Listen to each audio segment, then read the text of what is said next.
orphelin ya pamba papa aza te lala kosalisa ngai orphelin ya pamba mama aza te mawa lala kosalisa ngai nakomaki kuyingayenga motambola ngo pipa mpona ngai esilaka nakomaki kuyingayenga motambola ngo pipa mpona ngai esilaka vinanga fele nasali mokilango nini namona pasi ya boye nasali mokilango nini na merite pasi pasi ya motino boye nga nakokala ngai te vinanga mawa vinanga fele nakomaki kuyingayenga motambola ngo. La République démocratique du Congo compte plusieurs centres d'hébergement d'enfants. Certains sont abandonnés, d'autres orphelins et d'autres encore handicapés physiques ou mentaux. C'est le cas du foyer Compassion et Miséricorde FCM en sigle sur lequel nous avons focalisé notre attention. Ce foyer se trouve en République démocratique du Congo, province du Bas-Congo, ville de Boma, à Rébus, Pamboumayanda. Une initiative de la sœur Marie-Josiane Ngimbi. Je suis l'initiative de l'ONU. Ça a commencé depuis très longtemps, petitement à Kangou, avec quelques enfants. Après, nous sommes venus ici à Boma. À Boma, on a ouvert même un foyer social pour ces enfants-là. Et ça évolue petit à petit jusqu'à aujourd'hui.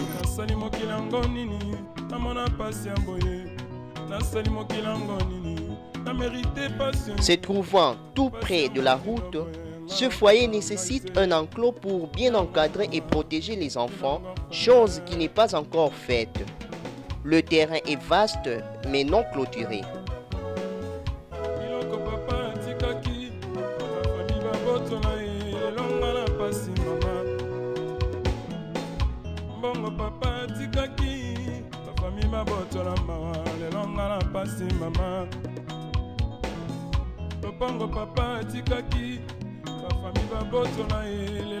Comme l'indique son appellation, Compassion et Miséricorde, ce foyer se veut un centre qui accueille tout enfant se trouvant dans une mauvaise situation. Il s'occupe des orphelins et enfants abandonnés. Voilà ce qui fait qu'on y trouve 3 catégories d'enfants. Il y a des orphelins de père ou de mère ou encore les deux à la fois, des enfants abandonnés et vulnérables comme des handicapés physiques et mentaux. Le cas de cet enfant muet.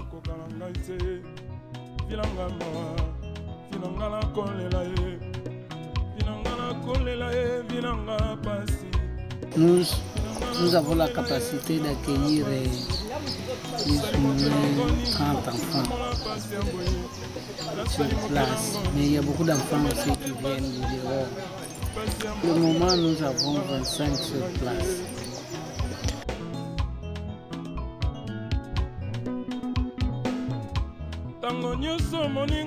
Certains enfants sont pris dès le bas âge et vivent sans famille biologique, comme Césarine qui ne reconnaît même pas ses origines.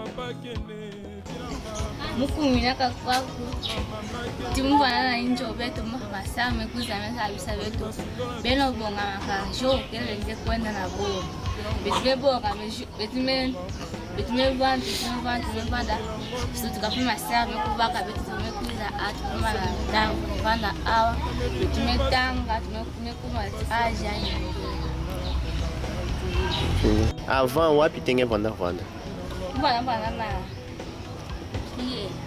Na kiela wapi? Bosi kiela pe orphelinat kaka. Mais ngimeza bwa mtinge kumina na orphelinat. Le matin, tous les enfants se réveillent et chacun se lance dans ses occupations du jour.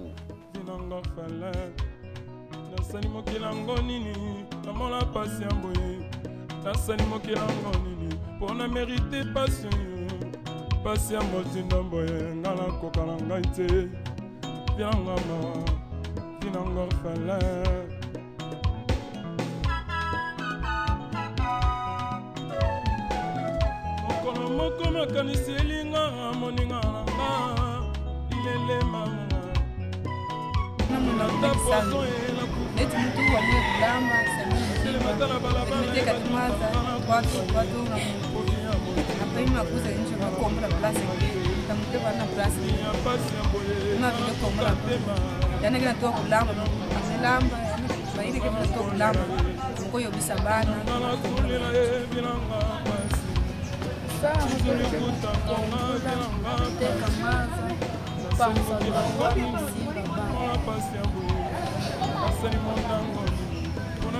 Il y a sans doute des moments prévus pour les récréations. Malheureusement, il n'y a pas de jouets pour eux, faute de moyens. C'est de leur propre initiative que certains enfants trouvent une distraction.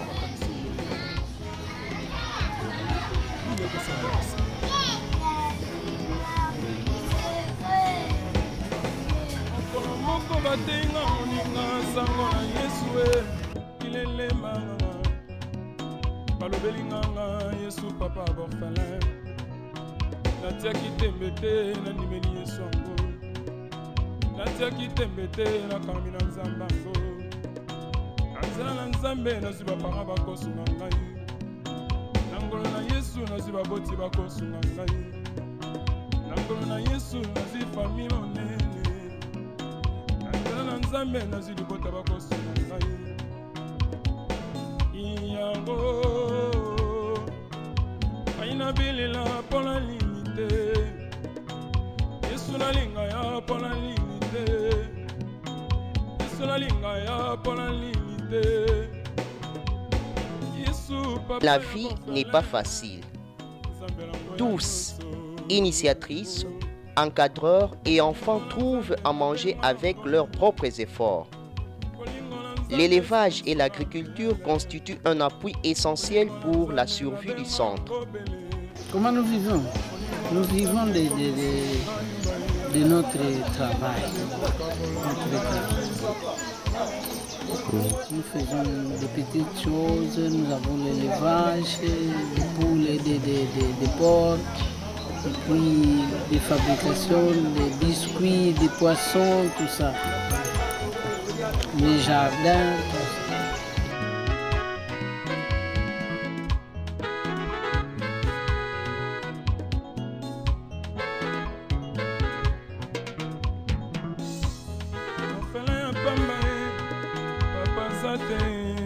kosalisa ngai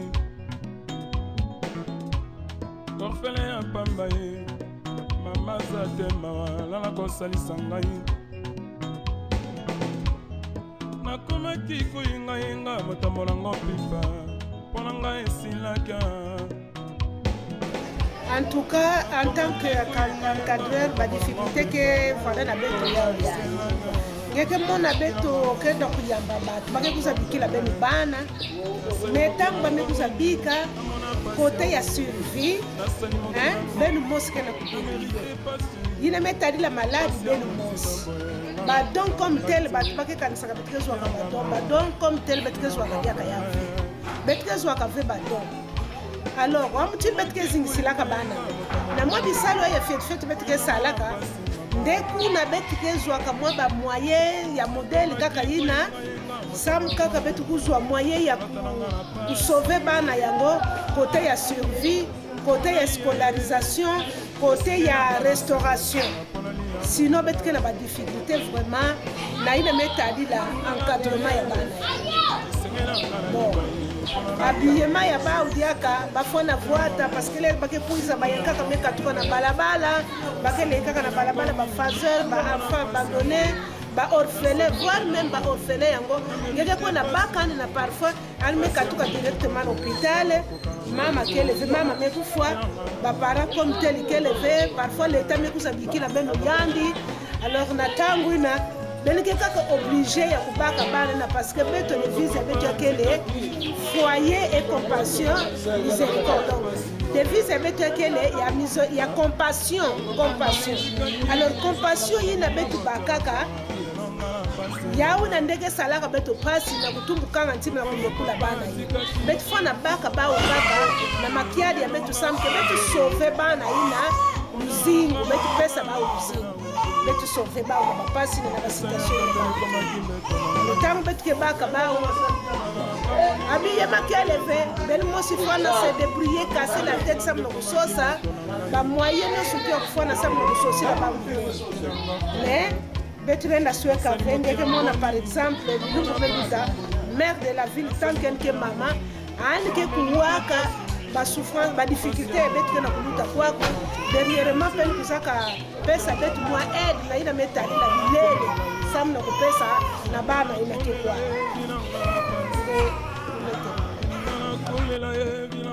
Le foyer Compassion et Miséricorde a une capacité d'accueil de 30 enfants. Actuellement, il compte 25 enfants. Toutefois, le logement fait parfois défaut par manque, non pas des chambres, mais des matelas. Il y en a qui dorment même par terre, il suffit que la nuit passe.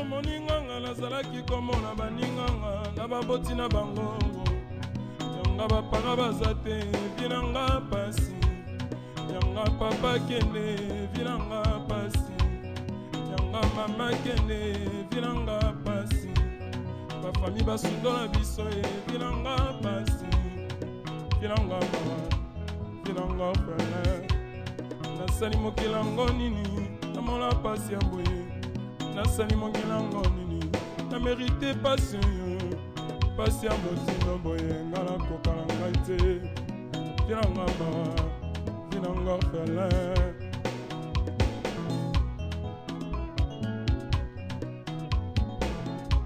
Tango nyonso sekolela ye, tango nyonso sekolela ye, pona vina ngai sengo na nganga ye, bonganaki na mawa ye koseka na nganga ye, bonganaki na kolela vinanga mawa vinanga fele nasali mokilango nini namona pasi ya boye nasali mokilango nini pona mérité pasi.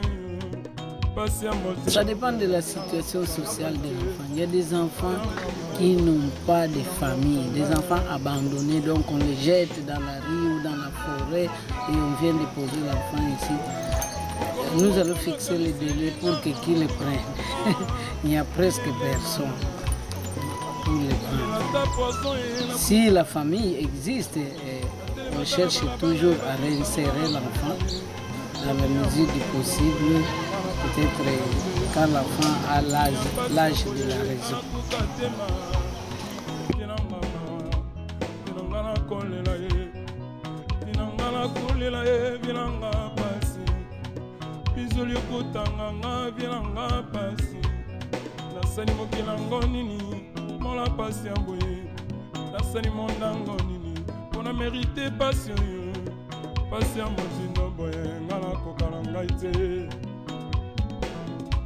Pasi pe bololo elekelaki ngai kasi ntango makanisi oyo eyeli nini ekosala na bisi.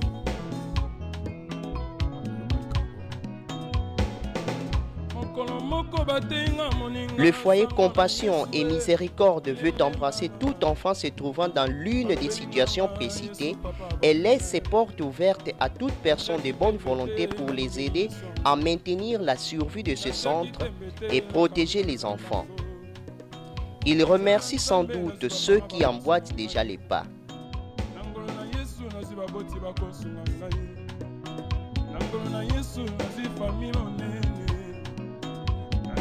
Nzambe nazwi libota bakosunga ngai iyango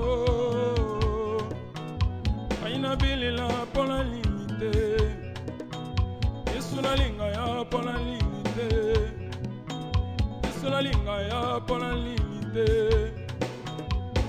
Yesu papa ya borfelin Nzambe lango ya nyonso kolingo na Nzambe nabenga ngoni kolingo na Nzambe silisinga mayele kolingo na Nzambe nabenga ngobele kolingo na Nzambe komisinga yumaye inekokabola